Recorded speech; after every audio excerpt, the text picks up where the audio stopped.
ऐसे कैसे सोओगे इन कपड़ों में? कपड़े उतार दो ना।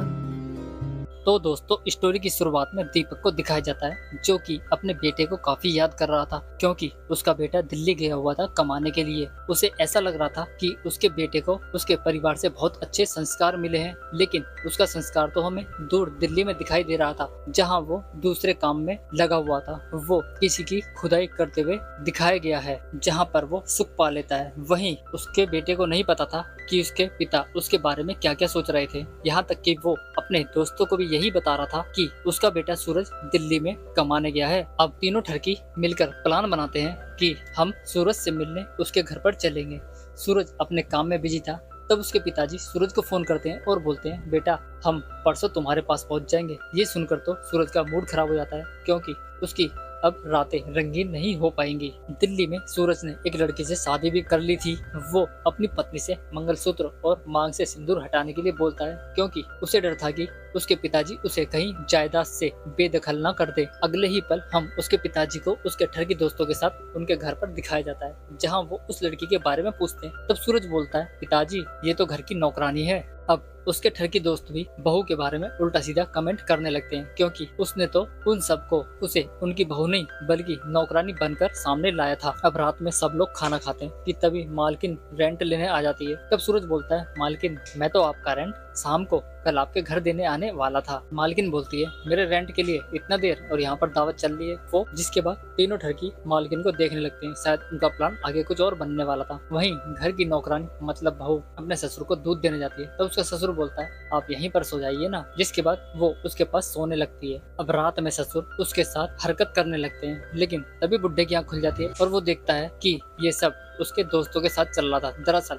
वो एक रोमांटिक सपना देख रहा था। जब आंख खुलती है तो अपने दोस्तों के बीच में सोया हुआ था। उसके दोस्त बोलते हैं, तेरे हथौड़े में ज्यादा जान आ गई। अगर जो अब के तूने ऐसा किया ना, देख लेना, चुपचाप सो जा। जिसके बाद वो सब सो जाते हैं। अब रात में उसके बहू बेटे को साथ में दिखाया जाता है, जहाँ पर दोनों को रोमांस करते हुए दिखाया गया। दोनों रोमांस करते हैं और खूब पलंग तोड़ते हैं। वो चरम सुख पा लेते हैं। सुबह होने पर लक्की ऑफिस के लिए निकल जाता है। तब वो तीनों ठरकी ही घर पर रह जाते हैं। इसके बाद प्रिया झाड़ू लगाने जाती है। तब वो ठरकी उस पर कमेंट करने लगते हैं और बोलते हैं, प्रिया ठीक से लगाओ नहीं तो कमर में मोच आ जाएगी। उनमें से एक ठरकी तो प्रिया से झाड़ू छीन कर वो झाड़ू लगाने लगता है। प्रिया बोलती है, रहने दीजिए, मैं खुद कर लूंगी ये सब काम। जिसके बाद वो प्रिया की सेवा करने लगते हैं और वो ठरकी झाड़ू लगाने लगता है। प्रिया भी परेशान हो जाती है। वो सोचती है कि किन ठरकियों के बीच में उसके पति ने उन्हें फंसा दिया है। वो ये सब काम कर ही रहे थे कि उनकी मालकिन आ जाती है और उन्हें ऐसा करते हुए देख लेती है। जिसके बाद मालकिन बोलती है, आप जैसे अच्छे इंसान मुझे कहाँ मिलने वाले हैं, तो चलिए मेरे घर पर चलिए। जिसके बाद वो उन्हें वहाँ से ले जाती है और प्रिया की जान छूट जाती है।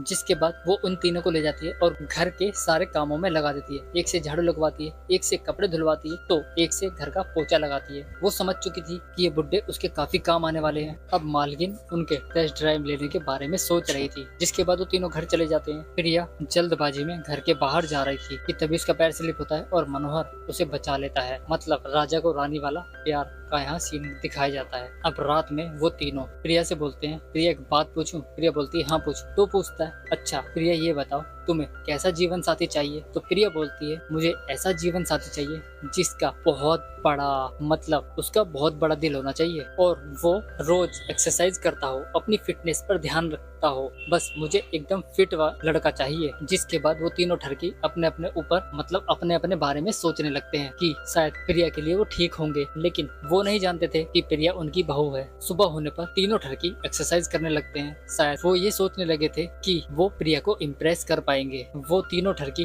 प्रिया से शादी करने के बारे में सोचने लगते हैं। वो उसे ऑफर करने के बारे में भी सोचते हैं कि वो प्रिया को सब कुछ सच सच बोल देंगे। अब तीनों ठरकी एक गार्डन में पहुंच जाते हैं, जहां पर वो गुलाब लेकर आए थे ताकि वो प्रिया को इम्प्रेस कर सके। अब तीनों बहस करने लगते हैं, क्योंकि उनको तीनों ने प्रिया ने ही बुलाया था। वो सोच रहे थे कि प्रिया मेरी है। फिर सूरज का बाप बोलता है, नहीं प्रिया मेरी है, क्योंकि बेटा मेरा तो नौकरानी भी मेरी। उनकी ये बात चली रही थी कि वहाँ पर प्रिया भी आ जाती है। वो बोलती है, आपको मुझसे जरूरी बात करनी थी ना, बताओ क्या बात है? जिसके बाद तीनों के मुंह से कुछ आवाज नहीं निकलती और एक दूसरे को लेकर वो ये सब बात को टाल देते हैं। जिसके बाद प्रिया वहाँ से चली जाती है। इसी के साथ ही हमारी ये एपिसोड भी खत्म हो जाता है। वीडियो अच्छी लगे लाइक करना, हमारे चैनल को सब्सक्राइब कर देना भाइयों। मिलते हैं नेक्स्ट वीडियो में, तब तक के लिए धन्यवाद।